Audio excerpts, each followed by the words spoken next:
નમસ્તે ફ્રેન્ડ્સ, આ છે જેમ્સ એન્ડરસન, 700 વિકેટ લેનારા વિશ્વના ઇંગ્લેન્ડના પ્રથમ ફાસ્ટ બોલર.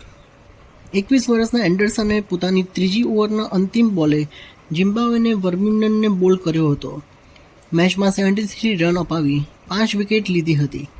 એન્ડરસનના બોલિંગની મદદથી ઇંગ્લેન્ડ એક ઇનિંગ્સ અને 92 રને જીત્યું હતું.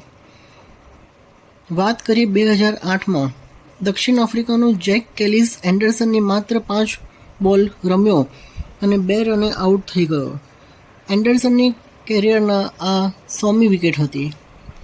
2010માં ઓસ્ટ્રેલિયાના પ્રવાસે ત્રીજી ટેસ્ટની બીજી ઇનિંગ્સમાં પીટર સિડલ એન્ડરસનનો 200મી વિકેટ આઉટ કરી 200મી વિકેટ લીધી હતી. 2013માં ન્યૂઝીલેન્ડના પીટર ફુલટનની લોર્ડ્સમાં વિકેટ લીધી. 2015માં ન્યૂઝીલેન્ડ વિરુદ્ધ માર્ટિન ગુપ્ટિલને આઉટ કર્યો.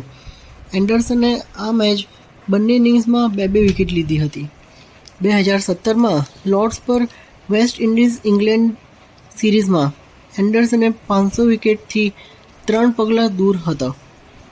પ્રથમ ઇનિંગ્સમાં 2 વિકેટ પછી બીજી ઇનિંગ્સની ત્રીજી ઓવરમાં એન્ડરસને બ્રેથવેટને આઉટ કરી 500મી વિકેટ લીધી હતી. 2020માં પાકિસ્તાન વિરુદ્ધ વાપસી પર પ્રથમ ઇનિંગ્સમાં 5 વિકેટ હોલ લીધો. એન્ડરસને બીજી ઇનિંગ્સમાં પાકિસ્તાનના કેપ્ટન અઝહર અલીની વિકેટ લઈ 600 વિકેટ પૂરી કરી. એન્ડરસનની 21 વર્ષની કરિયરમાં અત્યાર સુધીની અંતિમ વિકેટ ભારત વિરુદ્ધ છે.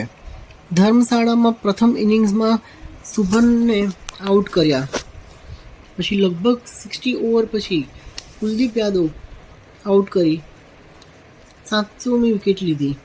આ સિદ્ધિ હાંસલ કરનારા એન્ડરસન પ્રથમ ફાસ્ટ બોલર છે. વાત કરીએ એમના પર્સનલ લાઈફ વિશે તો એમને ડેનિયલ લોયડ સાથે 2004માં લંડન નાઇટ ક્લબમાં મુલાકાત કરી હતી.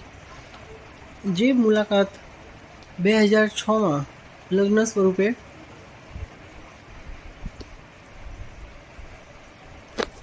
થઈ હતી. રવિ શાસ્ત્રી જે તે સમયે ઇન્ડિયન નેશનલ ક્રિકેટના હેડ કોચ રહ્યા હતા, એમને પણ ખૂબ વખાણ કર્યા હતા જેમ્સ એન્ડરસનના અને એમના વર્ક એથિક્સથી ખૂબ પ્રભાવિત હતા અને કહેતા કે એક બોલમાં પોતાની જાન નાખનારા ઇંગ્લેન્ડના આ સૌથી ફેમસ ફાસ્ટ બોલર રહી ચૂક્યા છે. Thank you for watching my video.